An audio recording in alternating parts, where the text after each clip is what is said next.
วัสดีค่ะทุกคนอุ๋ยดีมาแล้วนะคะ วันนี้จะเอาสาระดีๆนะคะเรื่องราวเกี่ยวกับว่าสัญญาณที่เราจะมีลูกสาวสัญญาณว่าคุณกำลังท้องลูกสาวอยู่นะคะมาฝากเพื่อนๆนะคะมีทั้งหมด8ข้อด้วยกันนะคะเพื่อนข้อที่1เลยนะคะนั่นก็คือท้องกลมนะคะคุณอุ้มท้องแล้วเวลาที่เราสังเกตท้องเราแล้วท้องเรากลมนะคะข้อที่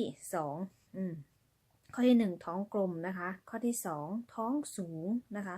ท้องของคุณอยู่สูงนะคะแล้วก็ข้อที่3นะคะอาเจียนตอนเช้านะคะช่วงใน3เดือนแรกหรือว่าช่วงในช่วงบางคนอาจจะอาเจียนนะคะจนถึงไตรมาสที่2ก็เป็นได้นะคะอาเจียนตอนเช้านะคะเป็นส่วนมากนะแล้วก็ข้อที่4นะคะชอบของหวานชอบขนมหวานชอบผลไม้นะคะหวานชอบน้ำหวานนะคะข้อที่5นะคะเวลาที่คุณเอาแหวนนะคะเอาแหวนห้อยเอาแหวนแต่งงานนะคะ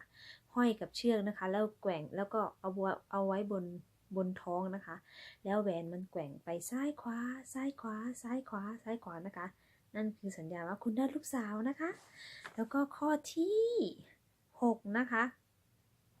ข้อที่6ขอโทษทีฮันโพยข้อที่6จับผิวดูแล้วผิวนุ่มนะคะผิวนุ่มนะคะข้อที่7นะคะมีความหงุดหงิดมากกว่าปกติเป็นคนขี้หงุดหงิดนะคะข้อที่8นะคะฉี่เป็นสีเหลืองเข้มนะคะเซราทุกคนนะคะเอาไปเช็คกันนะคะว่าได้ลูกสาวหรือลูกชายใครมีสัญญาณอะไรยังไงก็เอามาคอมเมนต์กันได้เลยนะคะส่วนอุ๋ยก็มีปะปนกันไปนะคะเพราะฉะนั้นอุ๋ยก็ไม่แน่ใจเหมือนกันว่ายังไงนะคะแล้วอุ๋ยก็ยังไม่ไปตรวจ อุ๋ยยังไม่ได้ไปเอกชนเลยนะคะว่าไปตรวจนะคะเพราะฉะนั้นรอลุ้นกันนะคะโอเคค่ะทุกคนวันนี้อุ๋ยดีขอลาไปแล้วเจอกันใหม่ในคลิปหน้าบ๊ายบาย